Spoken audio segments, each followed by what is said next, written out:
Donc ce qui nous reste à faire maintenant, c'est d'essayer de récupérer le résultat de toutes les personnes, cette fois-ci sous la forme d'une liste d'objets personnes et pas d'un curseur. Donc ce qu'on va vouloir obtenir ici, c'est au niveau de notre modèle une méthode qui cette fois-ci, au lieu de renvoyer tout simplement un curseur, va renvoyer une liste d'objets. Donc pour obtenir ce résultat-là, on va se baser sur l'exemple de All Table Names et repasser à travers en expliquant chacune des étapes. Donc la première chose, c'est que le résultat de notre méthode va en fait nous renvoyer une liste de personnes. Donc on va créer une nouvelle liste de personnes vide et effectuer notre requête. Alors en fait notre requête, on l'a déjà ici, elle nous renvoie déjà un curseur. Donc au lieu de faire ceci, ce qu'on va faire, c'est qu'on va tout simplement réutiliser notre méthode getAllPerson as cursor, ici, qui va nous donner notre curseur. Alors, une fois qu'on a ça, qu'est-ce qu'on va observer? En fait, la première chose, c'est qu'ici, le if move to first va nous dire si le curseur a bien un premier élément. Donc, autrement dit, s'il n'est pas vide. S'il est vide, ce qui se passe, c'est tout simplement qu'on va renvoyer une liste vide. Ensuite, ce qu'on va faire, c'est qu'on va faire un do while jusqu'à ce que la méthode move to next nous renvoie null. Autrement dit, qu'il n'y ait plus de prochain élément dans notre objet. Alors ici, comme ce n'est pas des strings qu'on va récupérer, ça va être des personnes. Donc on va créer un nouvel objet personne dans lequel on va aller mettre chacun des champs spécifiés pour finalement rajouter personne à notre liste. Donc quels sont les champs qu'il va falloir récupérer? En fait, le premier, ça va être le ID. Donc le ID, comment on va le récupérer? En fait, on va utiliser une des méthodes du cursor. Donc si on regarde dans C, ici, on a un certain nombre de méthodes qui sont typées. Donc ici, on a un getLong qui prend un colon index. Alors comment on va faire pour récupérer le colon index? En fait, le cursor a une méthode qui va nous permettre de récupérer l'index de la colonne à partir du nom de la colonne. Donc ici, on va utiliser les constantes qu'on a définies plus tôt pour chaque nom de colonne, donc ici en particulier le CID. Une fois qu'on a récupéré ce ID, ce qu'il va falloir faire, c'est le mettre dans notre objet pour finalement que cet objet-là récupère le ID qui lui correspond et qu'on sache que ce n'est pas un nouvel objet, mais bien un objet déjà existant en BD. Alors évidemment, après, une fois qu'on a fait ça, ce qu'on va être capable de faire, c'est de faire directement en une seule étape un C7nom en allant demander un string à la colonne qui est le cnom et finalement aller demander la taille, donc mettre la taille du c.get, alors cette fois-ci c'est un int, du c.get colon index et cette fois-ci la taille.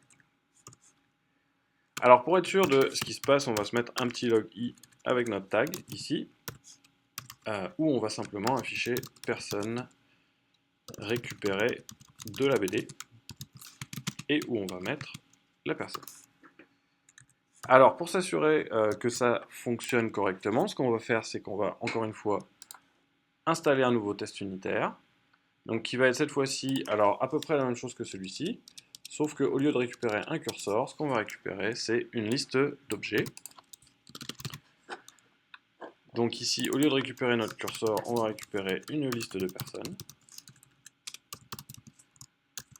Liste as objects.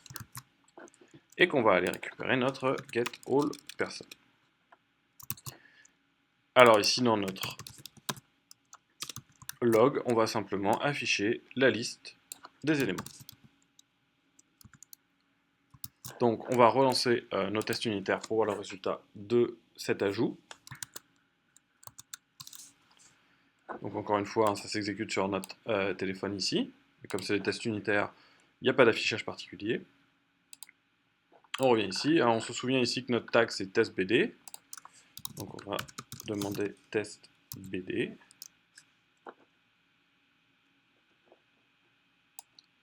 Et on va voir ici une liste d'objets, donc liste de tables. Donc on nous annonce qu'il y a 14 éléments maintenant dans la BD.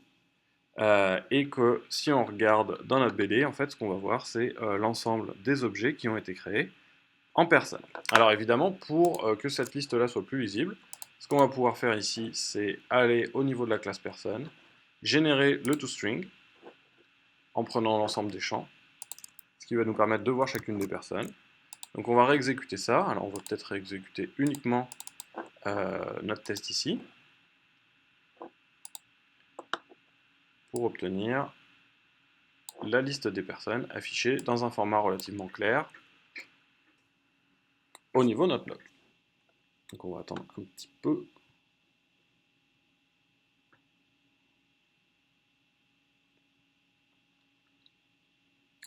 Et voilà, donc on se rend compte ici qu'on a l'intégralité de nos personnes qui sont présentes, sur lesquelles on va être capable de faire notre traitement. Donc, alors maintenant, évidemment, ce qu'on va pouvoir réaliser au niveau de nos tests, c'est faire un petit peu de nettoyage. Donc, au niveau de nos tests, on se rend compte qu'on va faire énormément de fois exactement les mêmes opérations qui sont ici la création du modèle et éventuellement un premier log. Donc, ce qu'on va faire ici, c'est au niveau de notre test, mettre en place une méthode setup qui va être en fait un override de la méthode. Donc qu'est-ce que c'est qu'un setup? C'est une méthode qui va s'exécuter, c'est la méthode qui va s'exécuter avant le début de chacun des tests qu'on a ici. Et puis pour toujours travailler sur le même modèle, on va utiliser une variable globale. Finalement, cette ligne-là ici s'exécutera à chaque fois au début avant chaque test. Ce qui nous permettra de ne pas la répéter à chaque fois et éventuellement de contrôler le numéro de version à un seul et unique endroit. Donc on va voir ici que nos tests vont devenir beaucoup plus simples au niveau du code, puisque cette ligne-là va se supprimer à chaque fois.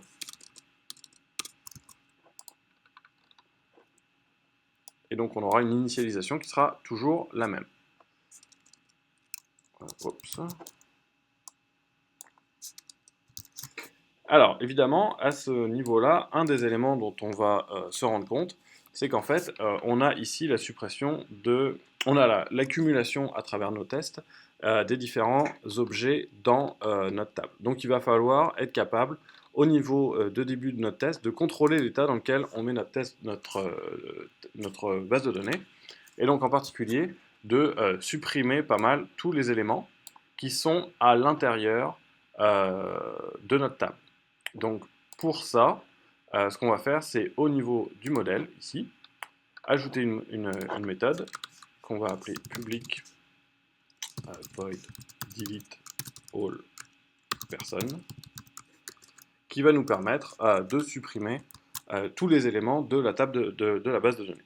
Donc ici, ce qu'on va faire, c'est tout simplement aller chercher une writable database et demander une suppression. Donc ici, au niveau du delete, tout ce qu'on va faire, c'est spécifier le nom de notre table et une clause where. Donc dans le cas où on n'a rien à passer, on va simplement lui passer null null et essayer de tester ce code. Donc on va ajouter un code delete all.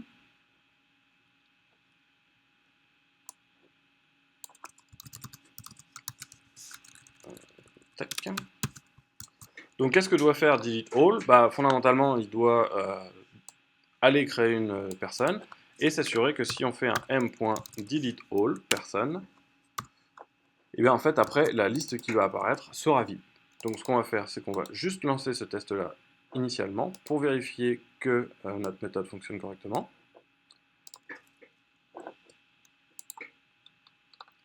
Alors dans l'idéal, on peut aussi afficher la liste juste avant de faire le delete all.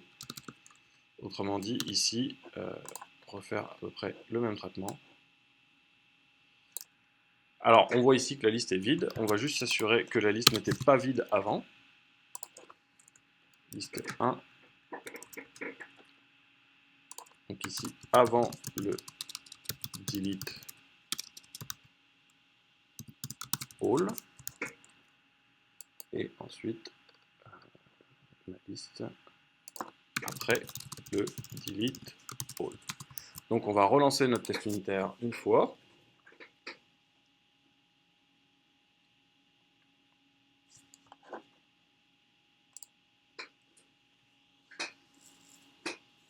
Donc ici, ce qu'on voit, c'est que au niveau de notre test ici, on a créé une base de données, créé une personne, on l'a sauvée. À ce moment-là, on récupère une liste avec un élément. À partir du moment où on delete tous les éléments, on va se retrouver avec une liste de 0 éléments. Donc, ce que ça va nous donner, ça surtout, c'est qu'au niveau de nos tests unitaires, avant de les commencer, on doit s'assurer au niveau de M de faire un delete all. Pourquoi ça? Tout simplement pour contrôler le nombre d'objets qu'on va avoir dans notre base de données. Donc si on exécute ça, alors on va se mettre juste un log ici au niveau du setup pour s'assurer qu'il s'exécute.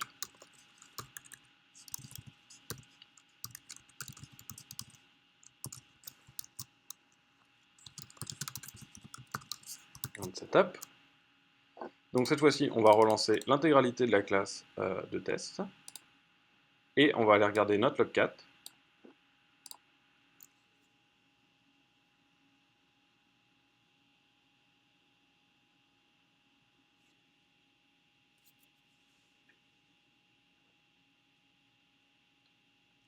Et voilà, donc à ce moment-là, ce qu'on va avoir, c'est qu'au niveau de nos tests, on voit bien que le delete and setup s'exécute avant le début de chaque test. Ici une fois, ici une fois, ici une fois, ici une fois, ici une fois et ici une fois, donc bien avant chacun de nos tests.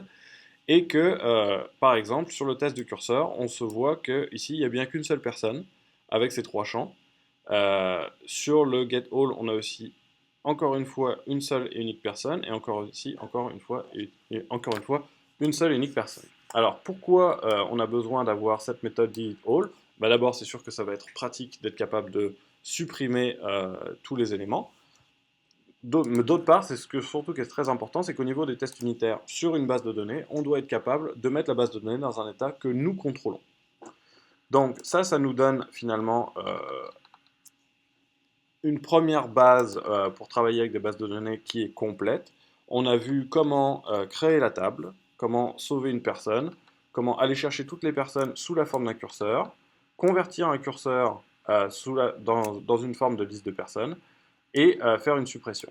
Alors évidemment, pour faire une suppression de une personne par son ID, on serait capable de le faire ici avec une clause where, donc ça va être notre prochaine étape.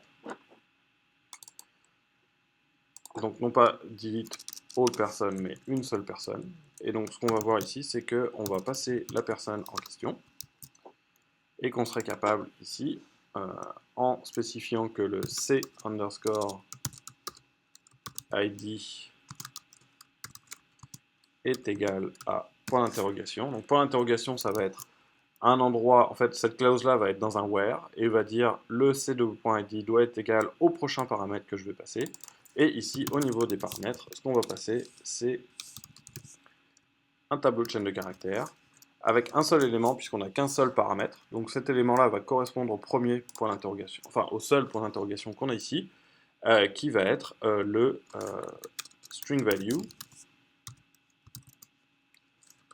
du p.getID. Donc ici, tout ce qu'on dit, c'est que le ID va être égal à l'identifiant spécifique de la personne qu'on a obtenu ici. Donc on va aller faire un test unitaire sur cet élément-là.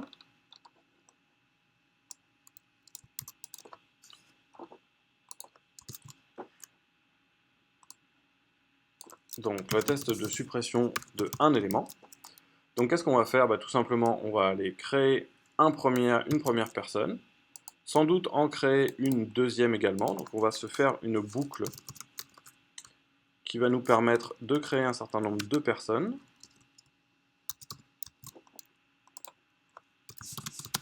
On va partir à 0, on va s'arrêter à, mettons, 5 et plus.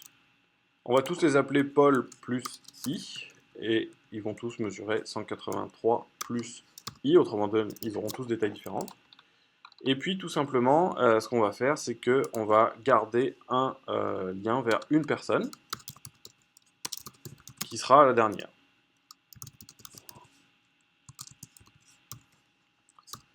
Voilà, et dans la boucle, on va tout simplement dire que dernière est égale à P. Donc à la fin de la boucle, dernière vaudra la dernière personne. Alors la première chose qu'on va faire, c'est afficher la liste avant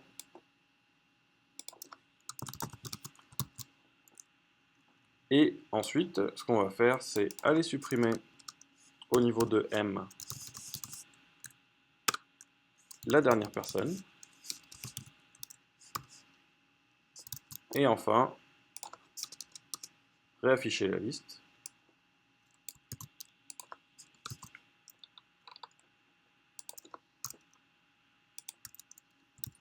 Après.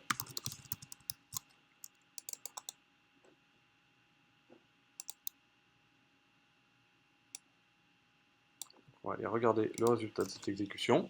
À partir du moment où on aura eu ce test-là, il ne nous restera plus qu'à tester la mise à jour d'un objet dans la base de données. Et on aura mis en place finalement une couche avec les 4 opérations de base, la création, la récupération, la mise à jour et la suppression. Donc si on regarde ici notre liste avant, on a bien Paul 1. Oups, ici j'ai mis 1 et pas I. Donc on ne voit pas vraiment la différence. Donc on va relancer notre test unitaire.